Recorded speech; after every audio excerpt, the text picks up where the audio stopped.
Hello, this is Sam. I'm just doing my video log for the um, introduction of Telltale Brains, No Mere Ape. And one of the first things that the author talks about is whether or not humans are like apes um, or animals.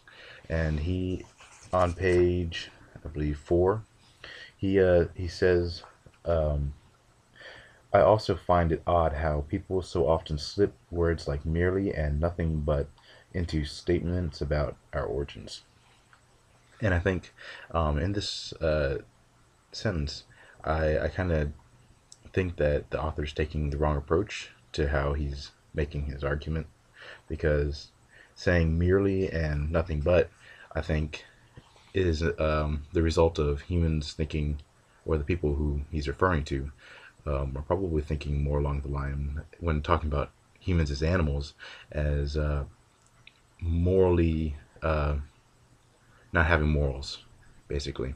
Um, if let's see, basic, basically, I think that when most people think about that, that's what they think about, and so by saying that he finds it odd, makes it sound like he's not really looking at it from all perspectives, and I think that's not very good. But overall, I thought that the introduction was nice. It was easy reading. I'm kind of a slow reader, so it helps.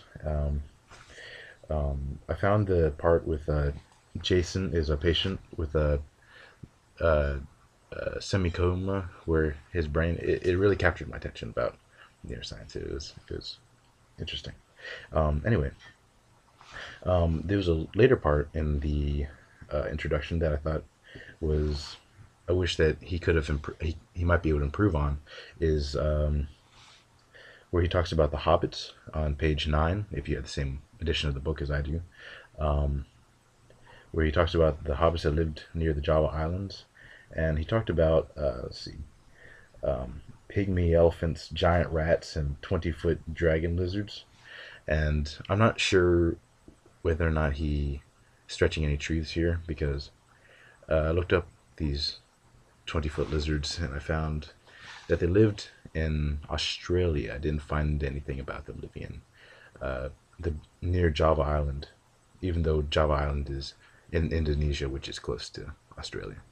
Maybe maybe they lived. I don't know. Anyway, I kind of wish that they. Uh, I kind of wish he gave more facts on that, but I mean that's kind of a nitpicky thing. But there's also another part I kind of see a little argument against. It's um later on the same paragraph on page 9. It says, and yet incredibly their brains, when speaking about the hobbits, were about one third of the size of human brains and smaller than the chimps. And this may be amazing, but I mean something like a African gray parrot are really smart, even though they have very very small brains, and um, uh,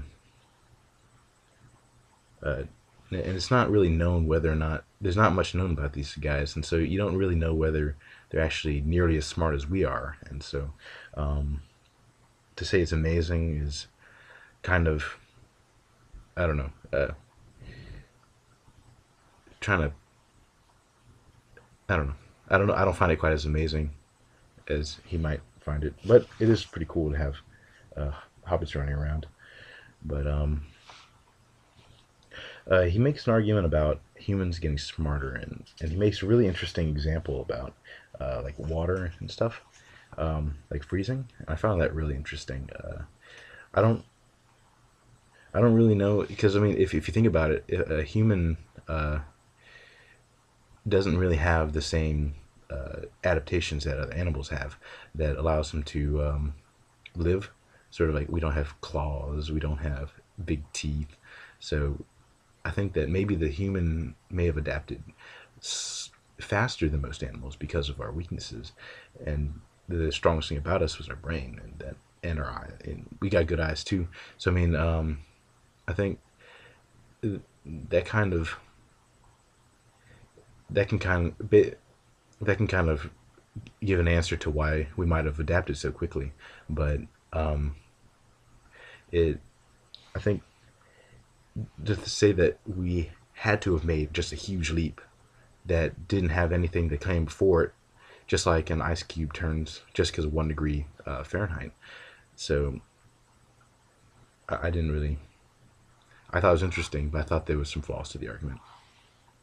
So um, there wasn't really too much I disagreed with later on.